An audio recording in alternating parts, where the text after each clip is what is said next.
High, welcome again. Study সংক্রান্ত যে নতুন ডেভেলপমেন্ট হয়েছে বা এডুকেশন সিস্টেমে যে ঢালাও পরিবর্তন হয়েছে বা রিফর্মস হয়েছে, আজকে তাকে সরলভাবে বোঝার চেষ্টা করব বা ব্যাখ্যা করার চেষ্টা করব। কোনো নিউজ চ্যানেল থেকে নিউজ নিয়ে নয়, একদম গভর্নমেন্টের অফিসিয়াল ড্রাফট থেকে শুরু করে বিভিন্ন এডুকেশনাল এক্সপার্ট যারা রয়েছে তাদের মতামত, তাদের ব্লগস, এছাড়া অ্যাজ আ টিচার নিজের কিছু তথ্য তুলে ধরার চেষ্টা করব। আজকের আড্ডার বিষয় NEP 2020 বা ন্যাশনাল এডুকেশন পলিসি 2020। ইন্ট্রোটা দেখে নাও।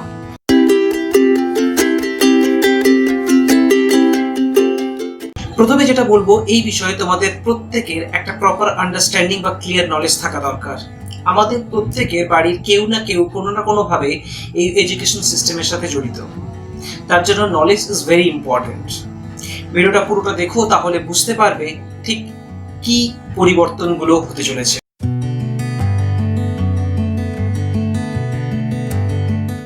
প্রথমে একটু জেনারেল নলেজ দিয়ে রাখি।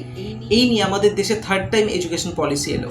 ফার্স্ট 1968 ইন্দিরা গান্ধীর আমলে কোঠারি কমিশনের হাত ধরে, নেক্সট 1986 রাজীব গান্ধীর আমলে, যদিও বা এর কিছু চেঞ্জেস 1992-তে করা হয়েছিল, মাইনর কিছু চেঞ্জেস, তবু এটাকে 1986-এর পলিসি বলা হয়। And then after long 33 or 34 years 2020-তে নিউ এডুকেশন পলিসি। এই নতুন education policy completely different from current education policy বা সিস্টেম থেকে। আজকে আমরা সেটাকেই ডিসকাস করব। এই ভিডিওতে আমাদের স্কুলিং লাইফ অর্থাৎ ক্লাস 12 অবধি জার্নিটা কেমন হতে চলেছে সেটাকে তুলে ধরার চেষ্টা করব। আজ পর্যন্ত আমাদের পুরোনো ভিডিওগুলোতে যত কিছু নিয়ে আমরা ডিসকাস করেছি স্কুল লাইফ নিয়ে, সব 10+2 সিস্টেমকে মাথায় রেখে, অর্থাৎ বর্তমানে যেটা কন্টিনিউ হচ্ছে, অর্থাৎ ক্লাস 1 থেকে ক্লাস 10, অর্থাৎ এজ 6 থেকে এজ 16, তারপরে 17-18 ইয়ার্সে তোমার 11-12, সেটা সায়েন্স হোক, আর্টস হোক বা কমার্স নিয়ে হোক। নতুন প্রপোজ সিস্টেমে 10+2টাই হয়ে যাচ্ছে 5+3+3+4 মডেল, অর্থাৎ টোটাল 15 ইয়ার্স। তাহলে কি সময়সীমা চেঞ্জ হয়ে গেল? না, আগেও যে টাইমে তুমি এইচএস কমপ্লিট করতে, এখনো ঠিক সেই এজে অর্থাৎ এজ 18-এ তুমি এইচএসটা কমপ্লিট করবে। শহরের দিকে বিশেষ করে প্রাইভেট স্কুলগুলোতে কিন্ডার গার্ডেন বা প্রি প্রাইমারি স্কুল বলে, অর্থাৎ 3 ইয়ার্স থেকে 6 ইয়ার্স বাচ্চাদের জন্য একটা ফর্মাল এডুকেশনের ব্যবস্থা রয়েছে। কীরকম? Essential issues like social emotional problem solving, study skills, তারপর হচ্ছে সেলফ এস্টিম, এই সমস্ত জিনিসগুলোকে ইমপ্রুভ করার চেষ্টা করা হয় 3 থেকে 6 ইয়ার্সের বাচ্চাদের মধ্যে। দেন ক্লাস 1 থেকে ক্লাস 10 পর্যন্ত স্টাডি, বোর্ড এক্সাম, তারপরে 11-12-এর সায়েন্স, আর্টস, কমার্স নিয়ে যাত্রা শুরু। নতুন সিস্টেমে অর্থাৎ 5+3+3+4 মডেলে ফার্স্ট 5 ইয়ার্স হচ্ছে ফাউন্ডেশন স্টেজ। এই ফাউন্ডেশন স্টেজের মধ্যে পড়ছে ফার্স্ট 3 ইয়ার্স, যেখানে তোমাকে মাল্টি লেভেল অ্যাক্টিভিটি, তোমার বিহেভিয়ার, তোমার এথিক্স, তোমার টিমওয়ার্ক, তোমাকে নেচার সম্বন্ধে নলেজ দেওয়া, এই সমস্ত করা হবে। তারপর থাকছে ক্লাস 1 এবং ক্লাস 2। মনে রাখতে হবে এই ডিউরেশনে অর্থাৎ ফাউন্ডেশন স্টেজে কোনো রকম এক্সাম থাকছে না। 3 ইয়ার্স থেকে 8 ইয়ার্স, ফার্স্ট 3 to 6 ইয়ার্স হচ্ছে মাল্টি লেভেল প্লে অ্যাক্টিভিটি, যেটাকে এখন আমরা কিন্ডার গার্ডেন বা প্রি প্রাইমারি হিসেবে জানি। তারপরে ক্লাস 1 অ্যান্ড তারপরে ক্লাস 2। নেক্সট 3 ইয়ার্স অর্থাৎ মডেলের 5+3+3+4 এর ফার্স্ট 3 ইয়ার্স প্রিপারেটরি স্টেজ, অর্থাৎ এখানে ক্লাস 3 থেকে ক্লাস 5 এর এডুকেশন থাকবে। তবে মনে রাখতে হবে এখানেই কিন্তু ফার্স্ট এক্সাম কন্ডাক্ট করা শুরু হবে। ল্যাঙ্গুয়েজ নিয়ে একটা তর্ক চলছে। বলা হচ্ছে যে লোকাল ল্যাঙ্গুয়েজ বা মাদার টাং বা রিজনাল ল্যাঙ্গুয়েজকে প্রমোট করার চেষ্টা চলছে। গভর্নমেন্ট ড্রাফট অনুযায়ী বলা হয়েছে ক্লাস 5 অবধি অ্যাটলিস্ট বা ক্লাস 8 অবধি বা পসিবল হলে তারপরেও যাতে লোকাল ল্যাঙ্গুয়েজের স্টুডেন্টদের এডুকেশনের ব্যবস্থা রাখা হয়। তর্ক যেটা উঠে আসছে, এতে স্টুডেন্টদের ইংলিশ বেস খুব খারাপ হবে এবং ইন ফিউচারে অ্যাব্রোড জব হোক বা ইন্ডিয়ার এক প্রান্ত থেকে আরেক প্রান্ত, অর্থাৎ একটা স্টেট থেকে আরেকটা স্টেটে গিয়ে জব করতে গেলে ওদের অসুবিধে বা কমিউনিকেশন গ্যাপ তৈরি হবে। এদিকে গভর্নমেন্টের বক্তব্য হচ্ছে যে লোকাল ল্যাঙ্গুয়েজে বাচ্চারা যদি শেখে তাহলে যে কোনো জিনিসকে খুব ইজিলি বা খুব তাড়াতাড়ি তারা বুঝতে পারবে বা অনেকটা ডেপথে যেতে পারবে বা তাদের মধ্যে সাবজেক্টকে আরও ভালো করে অ্যানালাইসিস করার ক্ষমতা বাড়বে। তবে গভর্নমেন্ট ড্রাফটে এটাও বলা রয়েছে এই রুলটা অর্থাৎ এই ল্যাঙ্গুয়েজ ওরিয়েন্টেড রুলটা কিন্তু কোথাও ইম্পোজ করা হচ্ছে না, অর্থাৎ এই রুল কোন স্টেট কিভাবে অ্যাপ্লাই করবে এটা কমপ্লিটলি তার উপর, অর্থাৎ কোনো ইনস্টিটিউশন বডি কি চাইছে, তারা কি চাইছে লোকাল ল্যাঙ্গুয়েজে স্টাডি কন্টিনিউ করবে নাকি ইংলিশে করবে, এটা কমপ্লিটলি ইনস্টিটিউশন বডির উপরে ডিপেন্ড করছে। উদাহরণস্বরূপ দেখে নাও, অন্ধ্রপ্রদেশে যেমন সব গভর্নমেন্ট স্কুল বলো, সমস্ত প্রাইভেট স্কুল বলো, সব জায়গায় কিন্তু English language is the main language. আমাদের ওয়েস্ট বেঙ্গলে যেমন গভর্নমেন্ট স্কুলগুলোতে বেশিরভাগ ক্ষেত্রে বেঙ্গলি ল্যাঙ্গুয়েজে আমরা স্টাডি করি, আর বিভিন্ন প্রাইভেট স্কুলগুলোতে আমরা ইংলিশ মিডিয়ামে স্টাডি করি। অন্ধ্রপ্রদেশে কিন্তু complete education system based on English language.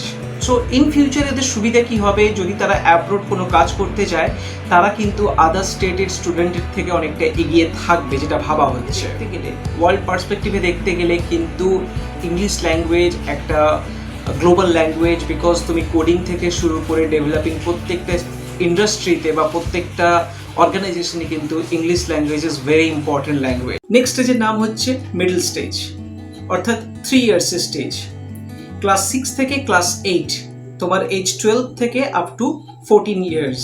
Vocational এক্সপার্টসরা ভোকেশনাল ট্রেনিং, অর্থাৎ লাইক গার্ডেনিং হোক, তারপরে পটারি হোক, কার্পেন্ট্রি হোক, এই সমস্ত নলেজ দেওয়ার চেষ্টা করবে এডুকেশনের পাশাপাশি। এর জন্য এই স্টেজে 10 days ব্যাগলেস স্কুলের ব্যবস্থা রাখা হয়েছে, অর্থাৎ যে দিনগুলোতে বাচ্চাদেরকে স্কুলে ব্যাগ নিতে হবে না, তারা বিভিন্ন ভোকেশনাল ট্রেনিং সারাদিন ধরে নেবে এবং সেখান থেকে কিছু শিখবে। The next most important thing is the coding. Class 6 থেকে কোডিং ম্যান্ডেটরি করে দেওয়া হয়েছে, অর্থাৎ ক্লাস 6 থেকে আমরা কোডিং শিখতে পারবো।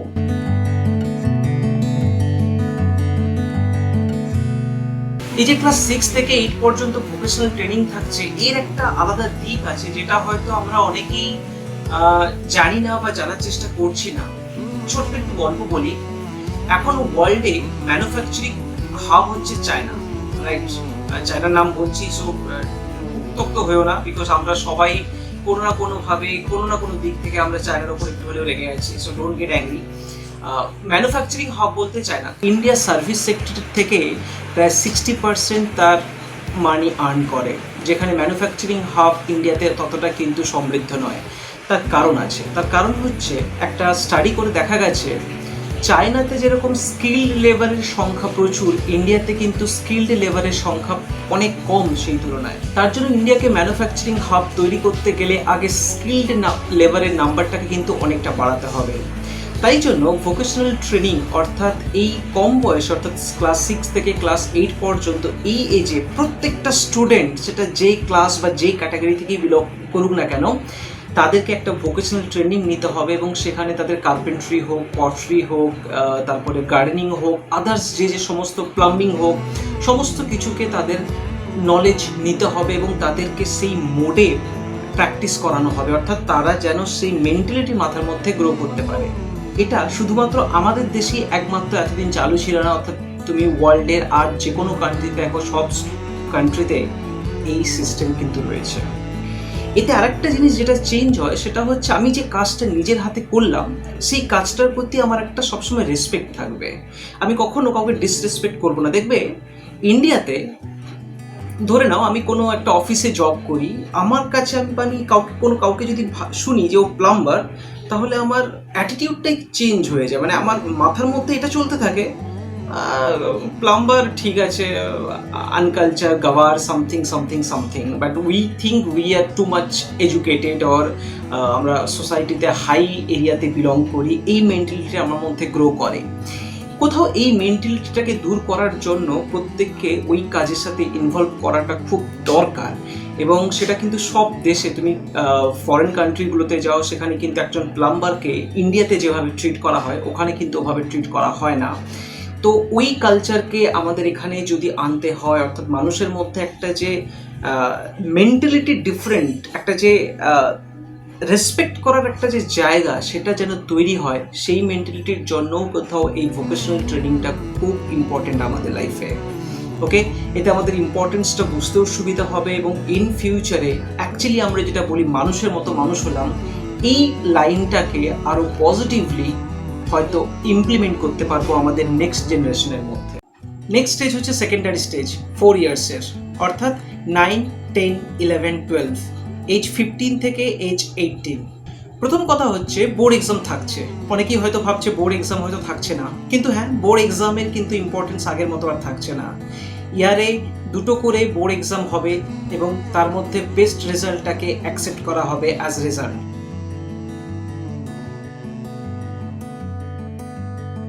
এবারে কথাটা মন দিয়ে শোনো। ধরো তুমি ম্যাথসে 9 বা 10-এ খুব একটা ইন্টারেস্টেড নও, তুমি ইন ফিউচারে এমন কোনো সাবজেক্ট নিয়ে পড়তে চাও যেখানে ম্যাথসের কোনো রিলেশন নেই, তাহলে কিন্তু তুমি 9-10-এ ম্যাথসের ইজিয়ার লেভেলটাকে সিলেক্ট করতে পারো। এটা ম্যাথস কেন, অন্য কোনো সাবজেক্টের ক্ষেত্রেও হতে পারে, আমি অ্যাজ এ ম্যাথস টিচার তাই জন্য ম্যাথসটাকে এক্সাম্পল হিসেবে নিলাম। অর তুমি এমন একজন যার ম্যাথস খুব পছন্দের, বা ইন ফিউচারে তুমি ম্যাথসকে সাবজেক্ট নিয়ে এগোতে চাও, তখন তুমি 9-10-এ ম্যাথসের অ্যাডভান্স লেভেলকে চুজ করতে পারো। সো বেসিক্যালি প্রত্যেকটা সাবজেক্টের দুটো লেভেল থাকছে, একটা ইজিয়ার লেভেল, একটা advance level. According to your plan তুমি চুজ করতে পারবে তুমি অ্যাডভান্স লেভেল নিয়ে স্টাডি করতে চাও নাকি তুমি ইজিয়ার লেভেল নিয়ে স্টাডি করতে চাও। I found this one very interesting. Now next move to 11-12. এই যে 11-12-এ আর্টস, কমার্স, সায়েন্স স্ট্রিম থাকে, অর্থাৎ এর নামে যে একটা ইনভিজিবল ব্যারিয়ার বা শো অফের ইস্যু থাকে, এই সমস্ত কিছু থাকছে না।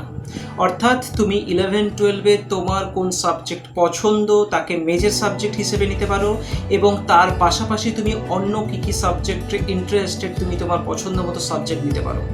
ধরে নাও ফর এক্সাম্পল তোমার ফিজিক্স পছন্দ, তুমি ফিজিক্স নিয়ে হায়ার স্টাডিজ করতে চাও, কিন্তু তার পাশাপাশি তোমার হিস্ট্রি পড়তে ভালো লাগে, তোমার হিস্ট্রি খুব পছন্দের সাবজেক্ট, তোমার ইকোনমিক্স খুব পছন্দের সাবজেক্ট, তাহলে তুমি ফিজিক্সকে মেন সাবজেক্ট বা মেজর সাবজেক্ট রেখে মাইনর সাবজেক্ট হিসেবে হিস্ট্রি বা ইকোনমিক্সকেও রাখতে পারো।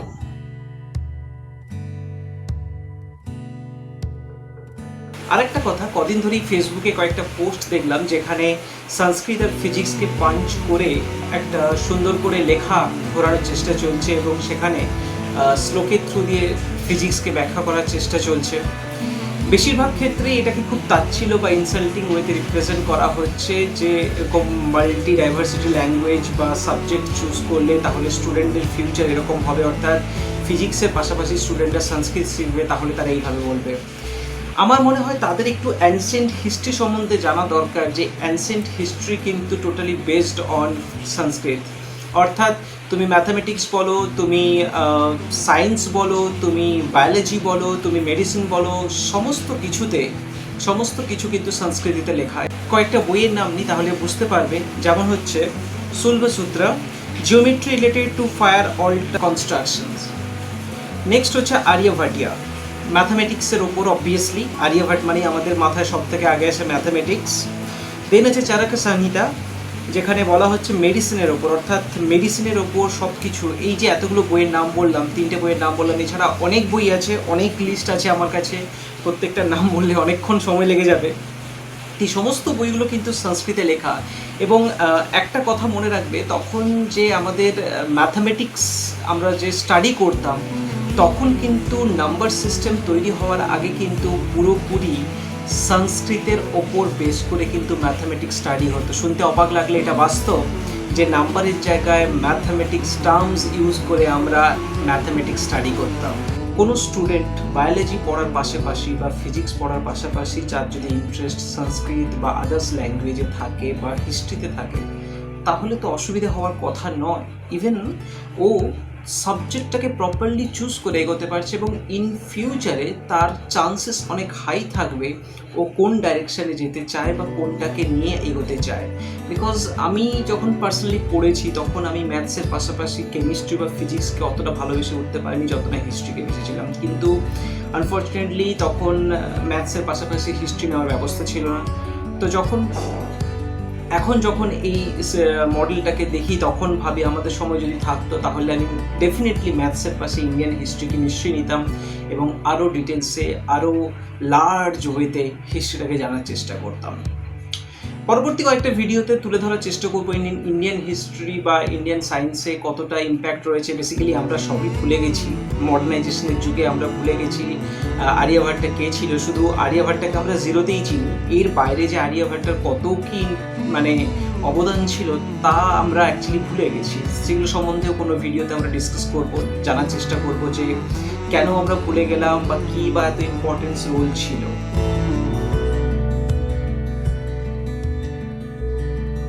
12-এর ওভারঅল গ্রেডে শুধুমাত্র থিওরিটিক্যাল সাবজেক্টসের ইম্পর্টেন্স থাকবে না, স্পোর্টস হতে পারে বা আদার্স কো কারিকুলাম অ্যাক্টিভিটির ওপর বেস করে যে ক্রেডিটস বা নাম্বার দেওয়া থাকবে তার উপর বেস করে তোমার রেজাল্ট তৈরি হবে। Review by peers and teachers, অর্থাৎ নিজেকে মূল্যায়ন করবে। তুমি তোমার পারফরমেন্স স্কুলে কেমন তার উপর বেস করে তুমি নিজেকে যেমন ক্রেডিটস দেবে, সেরকম তুমি তোমার বন্ধুদেরকে ইন্ডিভিজুয়ালি ক্রেডিটস দেবে, অর্থাৎ তোমার বন্ধুরাও ঠিক সেরকমভাবে তোমাকে ক্রেডিট দেবে।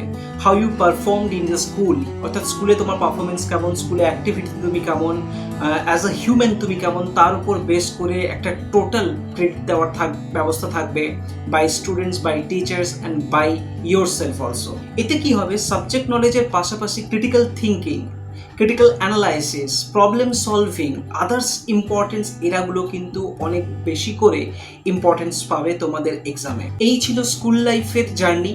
এরপর আমরা ডিসকাস করব নেক্সট ভিডিওতে কিভাবে কলেজ লাইফ বা হায়ার এডুকেশনের জন্য তোমাকে রেডি হতে হবে, বা কীরকম সিস্টেম থাকছে, বা কীরকম মডেল ফলো আপ করা হচ্ছে, কীরকম টাইপের এক্সাম থাকবে, রিসার্চ কী থাকছে, যাবতীয় জিনিসপত্রকে আমরা আরও ইন ডিটেলসে স্টাডি করব। আশা করি আজকের ভিডিও ভালো লাগলো। যদি ভালো লেগে থাকে তাহলে অবশ্যই সাবস্ক্রাইব করো এবং আমাদের চ্যানেলের সাথে যুক্ত হয়েও লাইক করো। ভার্চুয়াল ক্লাসরুমে আড্ডা এভাবে চলতে থাকবে, বিভিন্ন জিনিস নিয়ে আমরা ডিসকাস করব। তোমার যদি ভালো লেগে থাকে বন্ধুদের সাথে শেয়ার করো। যারা জানে না এই এডুকেশন সিস্টেমের স্ট্রাকচার তো কী হতে চলেছে, তাহলে বন্ধুদের সাথে নিশ্চয়ই শেয়ার করো। যদি কোনো মন্তব্য থাকে বা কোনো জিজ্ঞাসা থাকে তাহলে নিশ্চয়ই কমেন্ট সেকশনে কমেন্ট করো। দেখা হচ্ছে নেক্সট ভিডিওতে। Till then, bye by.